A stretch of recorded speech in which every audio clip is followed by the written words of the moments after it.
अर्ज की अर्ज करां ते फड़िया जावां, अर्ज करां ते फड़िया जावां, कुटिया जावां, दलिया जावां।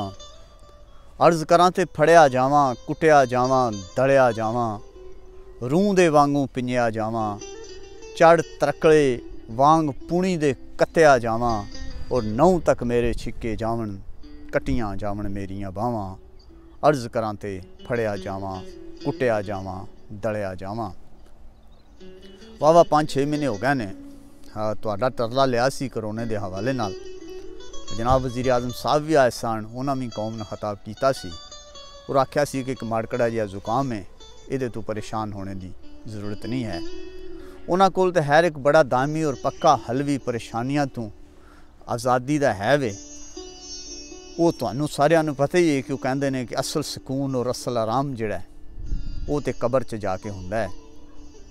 लेकिन असां ना वज़ीर आज़म साहब की गल मन्नी, ना तुसां मेरी गल मन्नी। असी ऐ नाल यकीन वाले लोग हाँ, जदों तक कोई चीज़ अपनी अखां नाल वेख नहीं लैंदे उन्ना चिर मनदे नहीं। रब दीयां बड़ियां मेहरबानियां और नवाज़शात सन साडे ते। मनो सलवा लैके आंदा सी आसमानां तो असी खांदे सां, लेकिन साडियां वड्डियां वडेरियां ने खुदा की गल भी ना मन्नी। गंढे खाण दी ते मसूर दी दाल खाण दी एवें जिद जी कर लई। उदों ते असी गंढे ते मसूर दी दाल ही खाने पे, बस एक छितरां दा विच इजाफा होया है। और उदों तक जदों तक असी रहना है छितर खांदियां लगियां जाना। तो गल छितरां दी भ्योंदी सी, ठंड लगी, मैं आख्या कोट पा लईए। असी वो कौम हाँ कि जिन्हां छितर मरवाण वालियां दे नाल इक्को ही मुतालबा करना है कि छितर मारन वालियां दी तादाद दे विच इजाफा कर दिता जाए, ताकि सानू जल्दी जल्दी छितर वज जाण। तुसी आखदे होवोगे कि गल तो इस करनी सी कि करोने दा ढिठ अंदर तैयारे दा आपे च की जोड़ है, वड्डियां लोकां दी गल है, एडी काली करन वाली गल नहीं। जरा सबर करो। सबर करन दी तुहानू आदत भी है वे, और सबर ते बर्दाश्त तुहाडे तो पीछे बस है। जिन्ना कोई तुहानू ज़्यादा दबावे उन्ने तुसी उहदे अगे चंगे लिफ जांदे हो, और जिन्ना वड्डा डंडा होवे उन्ना चंगा होंदा है। और सब तो ज़्यादा बर्दाश्त करे जिहड़ा उन्हां डंडियां नू साडी इस्तलाह दे विच उहनू बहादुर ते जुरतमंद कहा जाता है। नाले माड़े मोटे बंदे मरदे रहंदे ने, कोई करोने ना मर गया, कोई ट्राली थले आके मर गया, किसी ने बिजली की तार लगी तो मर गया, कोई खूह विच डिग के मर गया। नाले मरना ते छितर खाना किहड़ा कोई एडा वड्डा काम है। पुलिस वालियां दा जिथे दिल करे उत्थे तुहानू कन्न फड़ा के छितर मार लैण। ते जिहड़ा बंदा मर जांदा उहदा भी असीं कोई 40 दिन तक ही सोग मनाने आ। ते छितरां दा ते हिसाब है, उस आख्या वे 4 पईयां ते विसर गईयां, यारां दियां दूर। हर वो बंदा जिस तगड़े सिस्टम नूं चैलेंज कीता है, ओहदियां गल्लां नूं हमेशा लोकी बौंगियां गल्लां ही समझदे रहे ने। इन्हां ही बौंगियां मारने वालियां विचों किसी नूं जहर दा प्याला पीना पिया, किसी नूं पुट्ठी खल लुहानी पई, ते किसी नूं सूली चढ़ना पिया।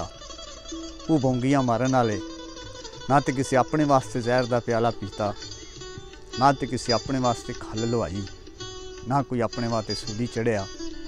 वो तुहाडे वास्ते सूली चढ़ते रहे, तुहाडे वास्ते जहर के प्याले पींदे रहे, वो तुहाडे वास्ते पुट्ठियां खल्लां लुहांदे रहे। मिट्टी दे बाविओ तुहाडी हसीयत और जिंदगी की कीमत ए पिछे परेड ते यौमे पाकिस्तान की परेड ते सलामी दे चबूतरे ते बैठिया लोकां आवन वाली निछ के बराबर भी नहीं।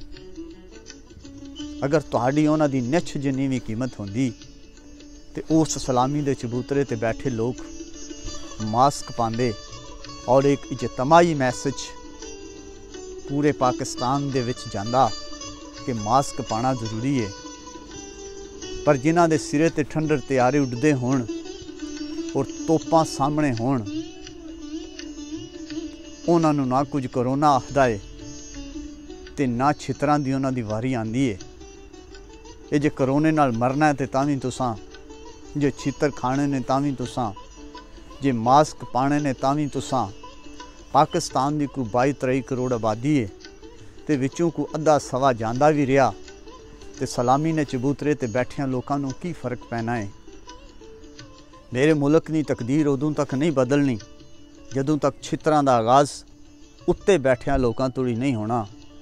उदों तक इस तरह ही हालात रहने ने जदों तक पुलिस ने सड़कों ते मेरे तुहाडे जिहां लोगों नूं फड़ के छित्तर मारत्या रहना है और सलामी दे चबूतरे ते बैठिया लोगों नूं ठंडर त्यारियां दियां सलामियां दित्तियां रहनियां ने, तोपां दियां गरगजाहटां चलदियां रहनियां ने।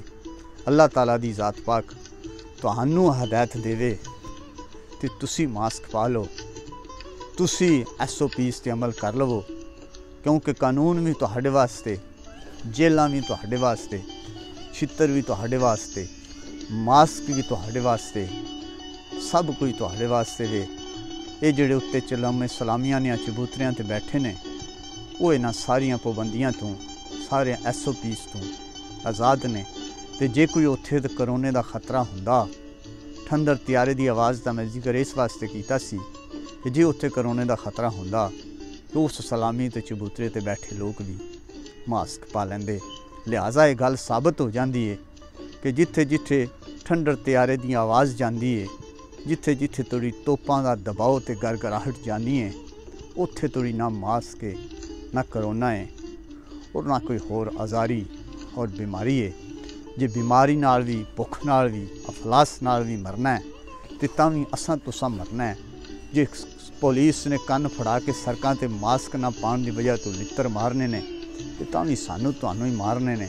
तो जे 22-23 करोड़ आवाम दे विचों कोई सवा मुन्ना मर जाना है तो तां भी साडा ही मरना है। तो खुदा दा वास्ता जे ख्याल करो, अपनी जिंदगी का ख्याल करो, मास्क पाया करो, छित्तर ना खाया करो।